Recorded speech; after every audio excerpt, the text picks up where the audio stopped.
My first condolences to the family. నా ఫ్యామిలీకి నిజంగా జరిగింది చాలా చాలా చాలా అన్ఫార్చునేట్. ఎందుకంటే నేను చాలా బాధపడతాను అలాంటి విషయాలు. ఎందుకంటే నేను ఎస్పెషల్లీ ఫిలిం పర్సన్గా నా లైఫ్ అంబిషనే థియేటర్కి వచ్చిన జనాల్ని ఎంటర్టైన్ చేద్దామని. అరే మీరు వచ్చి మిమ్మల్ని థియేటర్కి వస్తే మిమ్మల్ని అందరూ నవ్వుతూ పంపించాలనే నా ఇంటెన్షన్ అబ్బా. మీ మనసుల్ని గెలిచి పంపించాలని అనుకునే మనిషిని అలాంటి థియేటర్లో అలాంటి థియేటర్లో టెంపుల్ లాంటిది, అలాంటి థియేటర్లో ఒక యాక్సిడెంట్ అయిందంటే నాకంటే బాధపడేవాడు ఉంటాడా ఎవరైనా? నాకు నిజంగా బాధగా ఉంది. So condolences to the family. I really wish good. I'm having a few hourly updates about what's happening with the kid. అబ్బాయి సీతేజ్కి ఎవ్రీ ఫ్యూ అవర్స్కి ఏమవుతుంది అప్డేట్లో ఉన్నాను. గుడ్ థింగ్ ఏంటంటే తను బాగున్నాడు, లైట్ కదులుతున్నాడు, he's progressing. This good thing that's are happening. ఇన్ని మిస్హ్యాప్స్లో అదొక్కటి ఆనందపడగలిగే విషయం. అండ్ మెయిన్ రీజన్ ఇవాళ ఈ ప్రెస్ మీట్ పెట్టడానికి మెయిన్ రీజన్ అంటే, ప్లీజ్ నేను ఎవరిని బ్లేమ్ చేయట్లేదు. Please understand, there is a lot of misinformation, there is a lot of false allegation, wrong అంటే మిస్కమ్యూనికేషన్ వల్ల కూడా చాలాసార్లు జరుగుద్ది. So I just want to tell, I don't want to blame any department or any particular political leader or the government. In fact, government though we are very very happy because మాకు theatre special prices ఇచ్చారని we are actually very happy with them. So ఇది ఏ individual కి సంబంధించిన విషయం కాదు. I just want to address everybody that there is a lot of misinformation. నేను ఇలా behave చేశాను, నేను అలా అన్నాను, నేను ఇలా చేశాను అనేది రాంగ్ ఎలిగేషన్స్ పడేసరికి I'm feeling extremely, how do you say,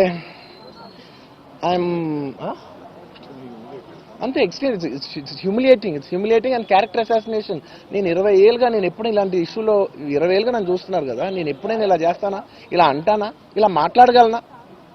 అలా అన్నప్పుడు చాలా బాధ వేస్తుంది. ఎందుకంటే ఓకే అది ఫ్లోలో చెప్పచ్చులే, అది ఇట్స్ ఓకే. ఎనీవేస్ జరిగిందంతా మాత్రం చాలా, there is a lot of wrong information going on, there is a lot of misinformation, lot of false allegation. Especially నా క్యారెక్టర్ అసాసినేషన్ చేసేసరికి, సార్ నేను సినిమా చేసి సినిమా చాలా పెద్ద సక్సెస్ అయ్యి ఉండి ఆ సక్సెస్ అంతా పక్కన పడేసి మొత్తం గత 15 రోజులుగా నేను ఇక్కడే కూర్చుని అన్ని ఫంక్షన్స్, అన్ని ప్రోగ్రామ్స్, అన్ని సెలబ్రేషన్స్ అన్ని మాక్సిమం క్యాన్సిల్ చేసేసుకుని, పబ్లిక్ ఫంక్షన్స్ అన్ని పెడదాం అన్ని క్యాన్సిల్ చేసుకుని ఒక్కడనే ఇక్కడ కూర్చుని, అరే ఇలాంటి టైం ఎలా ఉండేది, నేను ఎలా ఉండాల్సిన టైం ఇలా అయిపోయింది ఏంటి, నేను ఒక్కడనే కూర్చుని 15 రోజులు ఇంట్లో ఎక్కడికి వెళ్ళబోతున్నా, నా ఆఫీస్కి వెళ్ళబోతున్నా, నేను సొంతగా సినిమా తీసా. ఒక తీసిన సినిమా 3 ఏళ్ళు కష్టపడి తీసిన సినిమా థియేటర్లో ఎలా ఉందో కూడా నేను చూడలేదు ఇప్పటి వరకు. నేను నా సినిమా థియేటర్లో ఎలా ఉందో చూడలేదు నేను. And that's my biggest education. మీరు రాబోయే సినిమాలు నేను ఎలా తీయాలి, ఇట్స్ మై లెర్నింగ్ కర్వ్. నాకు చాలా ఇంపార్టెంట్ నేను థియేటర్లో చూడటం. నేను నేర్చుకుంటా సినిమాని.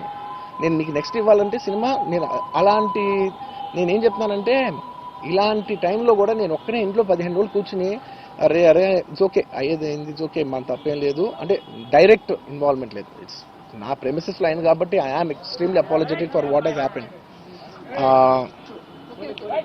అలాంటిది ఇలా 15 రోజులు కూర్చున్న తర్వాత మీరు ఇలా అన్నారంట, మీరు అలా అన్నారంట, కాళ్ళు చేతులు ఇరిగిపోతే పర్లేదు అన్నారంట అంటే డెఫినెట్లీ చాలా బాధ వేస్తుంది. అందులో ఏంటి ఒక నేషనల్ మీడియా ముందు ఇలా మాట్లాడతాం అనేది నా క్యారెక్టర్ అసాసినేట్ చేసినట్టు కదా దేశం ముందు. అరే నేను కష్టపడిందే ఈ 3 ఏళ్ళు తెలుగు వాళ్ళకి. నా ఆడియో ఫంక్షన్ చూడండి నేనేమన్నాను, నా సినిమా చూడండి అది అన్నాను, నేనేమన్నాను, అరే మన తెలుగు వాళ్ళు పరువు తీసి ఎక్కడో నిలబెడదామని ఒక అటెంప్ట్తో చేశాను. అలాంటిది నేను అంత ప్యూర్ ఇంటెన్షన్తో చేస్తే నేను ఇలా చేశాను అలా చేశాను, నా మీద ఫాల్స్ ఎలిగేషన్, నాకు ఎంత బాధ వేస్తుంది. This is personally I mean to nobody. I respect everybody. నేను అసలు ఇదేం పర్సనల్ అటాక్ కాదు, ఏమీ కాదు. నేను జస్ట్ నా గురించి ఫామ్ అవుతున్న ఇన్ఫర్మేషన్ పీపుల్కి చెప్దామని, బట్ ఇలా జరుగుతుంది, ఇది నిజం కాదు, దయచేసి అర్థం చేసుకోమని చెప్పడానికి. అండ్ ఒక సిరీస్ ఆఫ్ ఈవెంట్స్లా చెప్తాను జరిగిన విషయం. ఏమంటే జరిగిన విషయం చాలా అన్ఫార్చునేట్. నేను గత 3 ఏళ్ళుగా ఈ సినిమా థియేటర్లో చూస్తేనే నాకు తెలుస్తుంది. అంటే నేను ఇన్ని కోట్లు పెట్టి అమ్మాం కదా సినిమా, నాకు రెస్పాన్సిబిలిటీ ఉంటుంది. సినిమా ఎలా ఉంది అది థియేటర్లో చూస్తే నా 3 years ఎఫర్ట్, అది జస్ట్ ఒక షో కాదు, నాకు ఎమోషనల్గా అది 3 years ఎఫర్ట్. అసలు ఏమవుతుంది నా future, it's like make or break moment for me. So అలాంటి ఇంపార్టెంట్ పాయింట్లో నేను వెళ్తూ నేను అదే ఆలోచించాను తప్ప నేనేమి ఇర్రెస్పాన్సిబుల్గా గత 20-30 ఏళ్ళుగా నేను అదే థియేటర్కి వెళ్తున్నాను. ఓల్డ్ సినిమాలకి వెళ్ళాను నేను అదే థియేటర్కి. నా సినిమాలు కాకుండా బయట సినిమాలకి వెళ్ళా. ఎప్పుడు ఇలాంటి యాక్సిడెంట్ అవ్వలేదు. అండ్ నేనేదో ఇర్రెస్పాన్సిబుల్గా థియేటర్కి వెళ్ళిపోయాను, పర్మిషన్ లేకుండా వెళ్ళిపోయాను అనేది అబ్సల్యూట్లీ ఫాల్స్ ఇన్ఫర్మేషన్. అలాంటిది ఏమీ లేదు. థియేటర్ వాళ్ళు పర్మిషన్ సార్ట్అవుట్ చేసుకున్నారని చెప్పి మేము అక్కడికి వెళ్ళాము. అక్కడికి వెళ్తే పోలీసులే క్లియర్ చేస్తున్నారు అక్కడ. So it is understood that everything is sorted. నేను వాళ్ళ డైరెక్షన్లోనే వెళ్తున్నాను.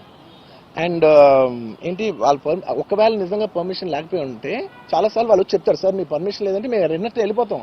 వాళ్ళే క్లియర్ చేసి ముందుకు రమ్మంటూ ఉంటే పర్మిషన్ ఉందనుకునే కదా మేము ముందుకు వెళ్తూ ఉంటాం in that flow of things. So నేను ఆ మైండ్ స్పేస్లోనే ఉన్నాను. అండ్ మెయిన్ నేను చెప్పాల్సింది ఏంటంటే, అసలు ఇక్కడ this a false allegation that there is a road show, ఏంటది ప్రొసెషన్. అసలు ప్రొసెషన్ కాదు, రోడ్ షో కాదు, ఏమీ కాదు. జస్ట్ థియేటర్ ఇక్కడ ఉన్నాను, అక్కడ theatre just couple of metres away, couple of yards away from the theatre. అది అసలు రోడ్ షో కాదు, ఏమీ కాదు. కార్ అలా వెళ్తూ ఆగిపోయింది. ఒక పాయింట్ తర్వాత ఎంత జనం కూడిపోతారంటే అండి, మీరు కనపడితే కానీ జనం వెళ్ళరు. బౌన్సర్లు కానీ ఎవరన్నా పోలీస్ కానీ అందరూ అడుగుతారు, సార్ మీరు ఒక్కసారి వేవ్ చేసాను సార్ వాళ్ళు వెళ్ళిపోతారంటే మేము మామూలుగా ఎప్పుడు బయటకు వచ్చి అందరికి వేవ్ చేస్తాం. అది నేనే కాదు, ఎనీ లీడర్, ఎనీ సెలబ్రిటీ ఎవరైనా అడగండి, మనం వేవ్ చేస్తేనే వాళ్ళందరూ జరుగుతారు. ఓకే ఓకే చూసాం, సాటిస్ఫాక్షన్ ఉంటుంది, అప్పుడు దే స్టార్ట్ మూవింగ్ అవే. ఆ దీని మీద చేశాను. And is also respect. ఇంత వేల మంది చూస్తానికి వచ్చినప్పుడు నేను నా కార్ లోపల, టెంటెడ్ కార్ లోపల దాక్కుని కూర్చుని ఉన్నా. బట్ అంతమంది అంతమంది వచ్చినప్పుడు వాళ్ళకి ఏం కావాలి? హీరోది ఒక గ్లిమ్స్ కావాలి అంతే. అది కూడా ఇవ్వకపోతే నేను ఎంత యారగెంట్ కింద ఉంటుంది. ఇంతమంది ప్రేమ చూపిస్తే నేను కాలు కూర్చున్నారులే అనుకుంటాను నేను. అరే నేను బయటకు వచ్చి ఒక్కసారి వాళ్ళందరికీ thank you thank you thank you thank you, please పదండి పదండి పదండి ఇలా అంటుంటా. మీరు చూడండి నా జస్టిస్ అని చూడండి. ఇలాంటే ఇలా పదండి అంటే నేను చెప్తేనే వాళ్ళు వెళ్తారు. అది పోలీసులు కానీ బౌన్సర్లు కానీ అందరూ, మేనేజ్మెంట్ అందరూ అడుగుతారు, సార్ మీరు చెప్తేనే వింటారు, ఒక్కసారి మీరు చెప్పండి అంటే మేము వచ్చి బయటకు వచ్చి ఇలా వేవ్ చేసి ఇలా అంటే వాళ్ళందరూ జరుగుతుంటారు. That is how we went into the theatre. And థియేటర్కి వెళ్ళిన తర్వాత what I wanted to say is that there is a very unfortunate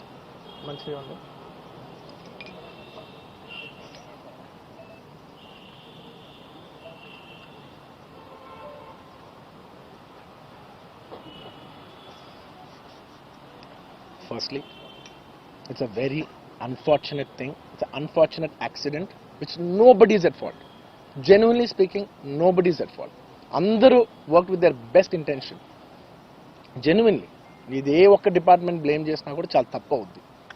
honest on human scale అందరూ did the best efforts, including ఒక అంటే నేను అనొచ్చో లేదో కూడా నాకు తెలియదు, బట్ అది లీగల్ ప్రాబ్లం అవుతుంది నాకు తెలియదు. కానీ నన్ను చేసేప్పుడు ఒక పోలీస్ ఆయన అంటుంటే నేను చాలా ఫీల్ అయ్యా. పాపం సార్ నేను ఇన్ని ఫంక్షన్స్ చేశాను సార్, ఎప్పుడు ఇలా అవ్వలేదు సార్, సారీ సార్ అని అంటే నాకు కూడా బాధగా ఉంది. So even they are feeling bad. వాళ్ళు కూడా వాళ్ళ బెస్ట్ ఇంటెన్షన్స్ చేశారు, నేను కూడా బెస్ట్ ఇంటెన్షన్స్తో సినిమా చేశా. But it's a very unfortunate accident that has happen and nobody to be blamed.